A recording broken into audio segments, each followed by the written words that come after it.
Hello दोस्तों, कैसे हैं? आई होप आप सभी अच्छे होंगे। तो आपकी 2024 सीटेट की तैयारी कैसी चल रही है? आई होप आपकी अच्छी चल रही होगी। तो आपने क्या इसके पहले के जो चैप्टर मेरे द्वारा बताए गए हैं, मेरे द्वारा जो पढ़ाए गए उनको आपने देखा? अगर नहीं देखा तो प्लीज़ पहले उनको देखिएगा, फिर उसी श्रृंखला में आगे बढ़ के फिर इस चैप्टर को देखिएगा। तो आज स्टार्ट करते हैं मैकडूगल का संवेगात्मक विकास। तो सबसे पहले हम लोग देखेंगे मैकडूगल संवेग किसे कहते हैं, संवेग शब्द की उत्पत्ति किस शब्द से हुई है, अंग्रेजी भाषा के लैटिन किस शब्द से हुई है। फिर हम लोग देखेंगे कि संवेग शब्द की परिभाषाएं अलग अलग मनोवैज्ञानिकों ने दी है। उन अलग अलग मनोवैज्ञानिकों की अलग अलग थिंकिंग ही होगी, क्योंकि अलग अलग हर एक इंसान की अलग अलग थिंकिंग ही होती है। पर्टिकुलर अगर एक सब्जेक्ट के विषय में भी देखें तो जैसे अगर एक वृक्ष है, अगर राम से बोला गया कि यह वृक्ष कैसा आपको प्रतीत हो रहा है, तो राम बोलेगा कि हमें हरा दिखाई दे रहा है, हमें अच्छा लग रहा है वृक्ष को देखने में।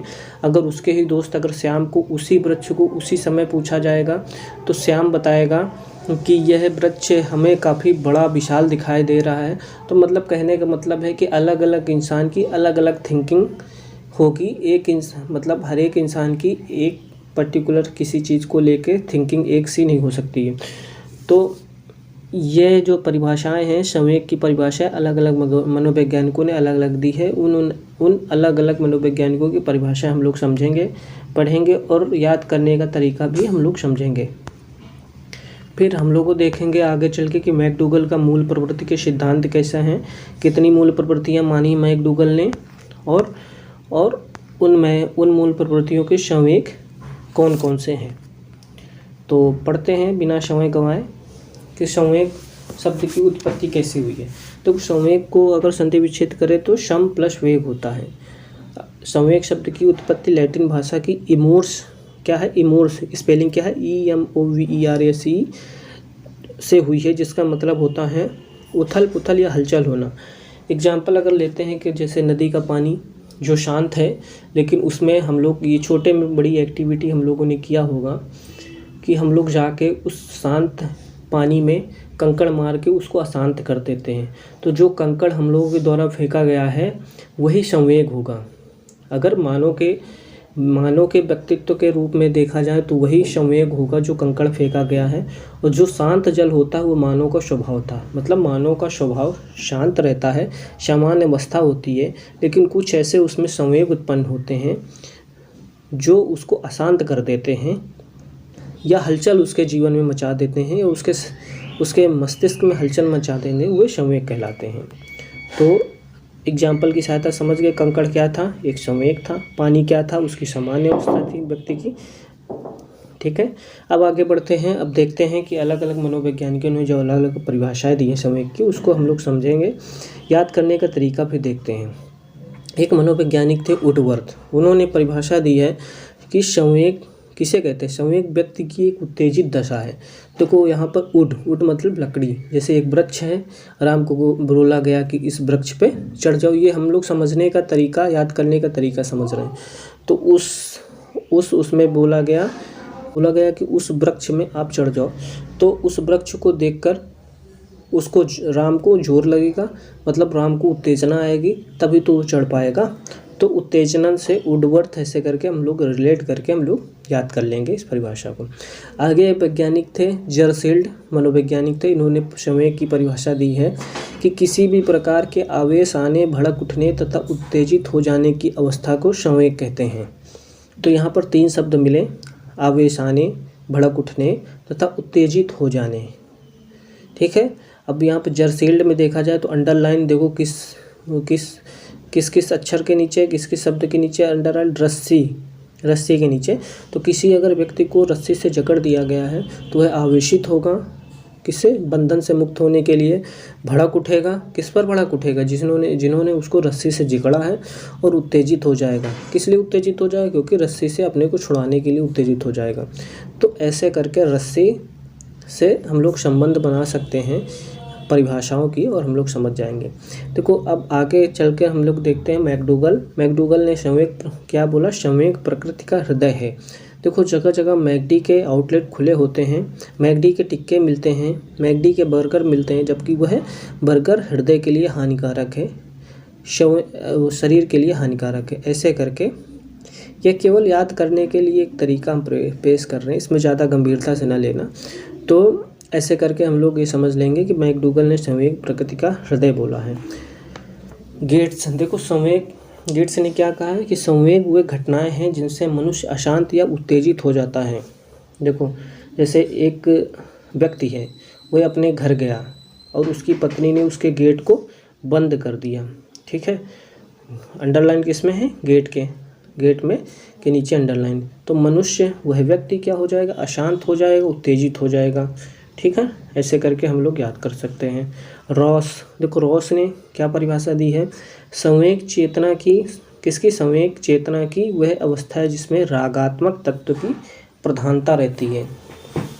इसमें रागात्मक, देखो राग के नीचे अंडरलाइन है और रॉस में रा के नीचे, ऐसे करके हम लोग बहुत अच्छे तरीके से हम लोग इसको समझ सकते हैं कि रॉस ने, मतलब रा दोनों में आ रहा है, तो रॉस ने क्या परिभाषा दी है कि संयोग चेतना की वह अवस्था है जिसमें रागात्मक तत्व की प्रधानता रहती है। अब इसी सीरीज़ में आगे बढ़ते हैं।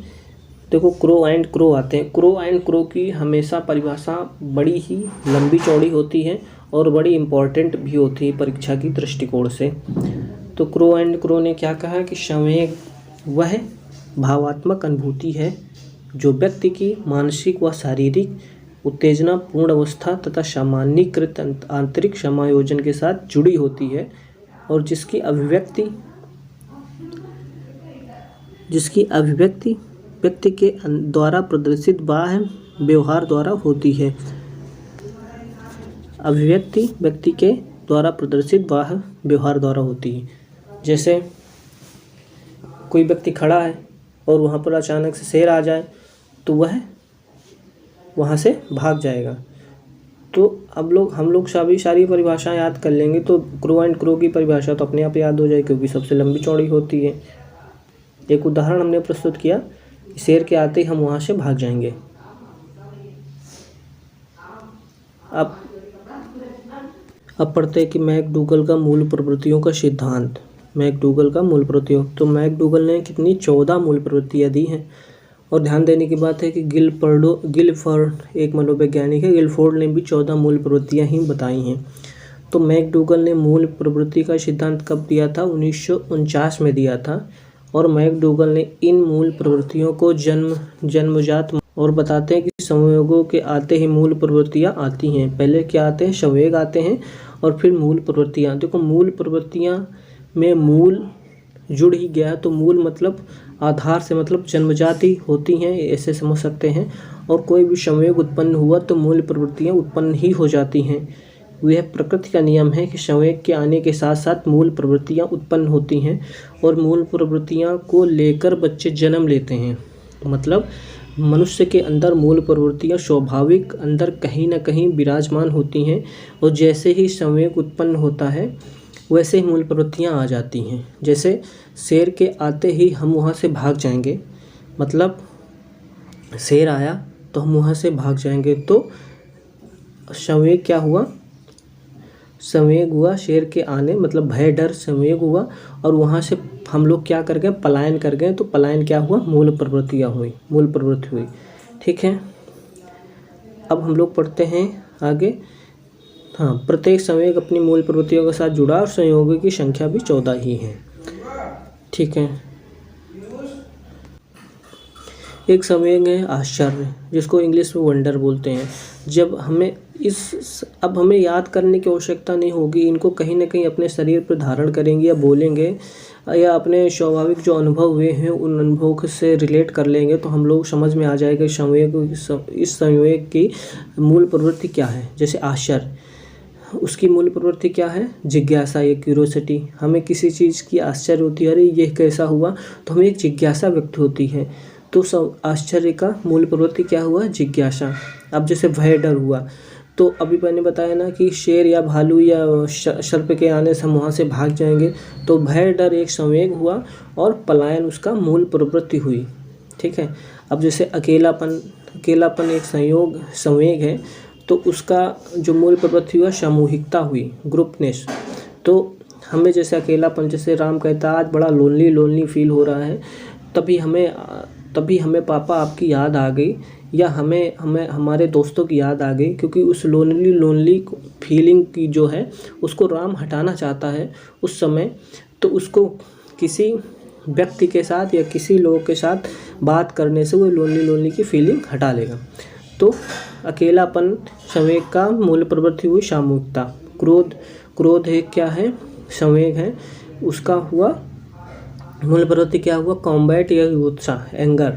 तो जैसे हमें क्रोधित, राम श्याम पर इतना क्रोधित हुआ कि उसको तोड़ फोड़ दिया, उसको मारने लगा, या अपनी किसी वस्तु पर ही इतना क्रोधित हो गया, जैसे टीवी उसने चलाई और टीवी में करंट नहीं आया, या मैच आ रहा है, फाइनल मैच है और फाइनल मैच का भी फाइनल ओवर है, अब उसको वह टीवी, उसका कनेक्शन ख़राब हो गया या उसकी टीवी किसी कारणवश बंद हो गई, तो उसको इतना क्रोध आया कि उसने अपने टीवी को तोड़ फोड़ दिया। क्या कर दिया, तोड़ फोड़। तो कहने का मतलब ये है कि क्रोध एक संवेग है, उसका मूल प्रवृत्ति उत्साह है। देखो श्रेष्ठता की भावना, एक पॉजिटिविटी से लेते हैं। जैसे राम को बताया गया कि राम तुम क्लास में सबसे अच्छा पढ़ने में तेज हो, तो उसको श्रेष्ठता की भावना आई और उसको आत्मगौरव का एहसास हुआ, उसको आत्मगौरव का एहसास हुआ, उसको आत्मसम्मान की अभिव्यक्ति हुई। तो श्रेष्ठता की भावना का मूल प्रवृत्ति क्या है, आत्मगौरव। अब बात करते हैं आत्महीनता। जैसे बताया गया राम तुम क्लास में सबसे बेकार हो, मतलब ये निगेटिव वर्ड है, राम क्लास में सबसे बेकार हो, तो उसको अपने प्रति ही दैन्यता का भाव आएगा, या उसको राम को छोड़कर जितने क्लास में बच्चे होंगे उनके अंदर राम के प्रति दैन्यता का भाव आएगा। तो कहने का मतलब आत्महीनता का जो मूल प्रवृत्ति है वह दैन्य है और आत्महीनता एक संवेग है। स्वामित्व की भावना, जब व्यक्ति धन से मतलब जब वह स्वामी या मालिक हो जाता है किसी कंपनी में, तो वह संचय की भावना रखता है, वह अपने पैसे का कलेक्शन करना चाहता है। तो संचय प्रवृत्ति क्या हुई, मूल प्रवृत्ति हुई, और संवेग क्या हुआ, स्वामित्व की भावना। ऐसे ही घृणा देखो, डिस्गस्ट, उसका क्या हुआ मूल प्रवृत्ति, प्रतिकर्षण, निवृत्ति मतलब रिपल्सन, ठीक है। घृणा हुई किसी चीज़ को, जैसे राम को ये किसी व्यक्ति के प्रति उसके अपने दोस्त के प्रति घृणा हो गई, तो वह वहाँ से भगा देगा उस व्यक्ति को। जैसे उस व्यक्ति का नाम मोहन है तो मोहन को भगा देगा, या वो नहीं भागेगा तो राम खुद वहाँ से पलायन कर जाएगा, वहाँ से भाग जाएगा, मतलब प्रतिकर्षण। अगर घृणा की भावना नहीं हुई, स्नेह की भावना हुई, तो वह उससे बात करना चाहेगा, उससे मिलना चाहेगा। ऐसे करके हम लोग समझ सकते हैं। कष्ट या दुख एक संवेग है जिसका मूल प्रवृत्ति शरणागत है। क्या है, शरणागत। तो जैसे कष्ट आया, जैसे किसी राज्य में किसी व्यक्ति को कष्ट है तो वह राजा की शरण जाएगा, मतलब उसको कोई दुष्ट जन सता रहे हैं तो राजा के किसी मतलब मजबूत व्यक्ति की शरणागति जाना पसंद करेगा। कामुकता का मूल प्रवृत्ति सेक्स, मतलब काम, लस्ट की भावना आई है तो काम के प्रति वह सजग रहेगा। आमोद है तो उसका जो मूल प्रवृत्ति है ह्रास है, तो आमोद एक क्या है, संवेग हुआ। तो अगर आमोद है, एम्यूजमेंट है, तो हंसना पसंद करेगा। जैसे कोई चीज़ है बड़ी अच्छी, उसको राम को बड़ी अच्छी लगी, तो वह व्यक्ति राम अपने आप हंसेगा, अकेले मुस्कुराएगा, क्योंकि उसको जैसे उसके अकाउंट में पैसे इकट्ठे आ गए 50,000 रुपये, अब वह इतना खुश हो गया कि उसको हंसी तो आएगी ही, ठीक है। भूख एक संवेग है और उसका मूल प्रवृत्ति भोजनावेशण है। जैसे भूख लगी व्यक्ति को तो क्या वो भोजन की तलाश करेगा, वह होटल की तलाश करेगा, वह पर्टिकुलर ऐसी चीज़ की तलाश करेगा कि उसका पेट भर जाए उस समय। वात्सल्य या स्नेह किसके प्रति, अपने बालक के प्रति होता है। जैसे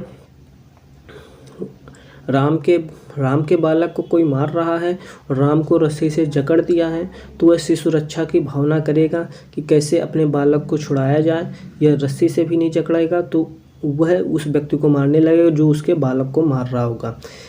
या दूसरा एग्जाम्पल लेते हैं, जैसे नेहा है और स्नेहा है। और नेहा और स्नेहा दोनों की शादी हो चुकी है और स्नेहा का भरा पूरा परिवार है। स्नेहा के बच्चे हैं जबकि नेहा के बच्चे नहीं हैं। तो नेहा को लगेगा कि हमारे भी काश बच्चे होते, मतलब उसको संतान की कामना होगी।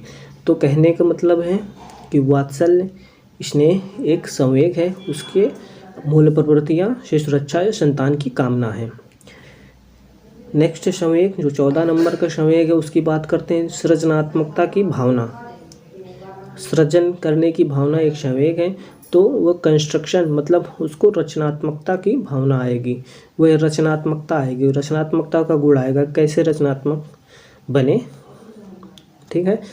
ये जब व्यक्ति के, ये देखो आगे लिखा गया, जब व्यक्ति के अंदर किसी चीज़ को लेकर स्वामित्व की भावना होता है तो वह उसको संचय करना चाहता है। ये हम लोग पढ़ चुके हैं, ये 7वें नंबर में है। स्वामित्व की भावना एक संवेग है, उसकी मूल प्रवृत्तियाँ संचय की प्रवृत्ति हैं। तो दोस्तों ये थोड़ा से नए अलग अंदाज में पेश था आपके सामने मैकडूगल का संवेगात्मक विकास। दोस्तों मेरी आदत ये नहीं है कि हम समय ज़्यादा गंवाएं फालतू की चीज़ों में। हम चीज़ों को, वही चीज़ें आपके सामने पेश करना चाहते हैं जो आपके लिए फ्रूटफुल होंगी। तो सर ये मैकडूगल का संवेगात्मक विकास आपके सामने प्रस्तुत था। आगे इसी सीरीज़ में हम लोग पेश रहेंगे, हम लोग जुड़े रहेंगे, हम लोग देखते रहेंगे। अगर आपने चैनल को सब्सक्राइब नहीं किया तो सब्सक्राइब भी करिए, क्योंकि अभी मेरा नया चैनल है तो ये ज़्यादा ज़रूरी है मोटिवेशन के लिए। बाकी ठीक है सर, जैसी आपकी इच्छा। Thank you.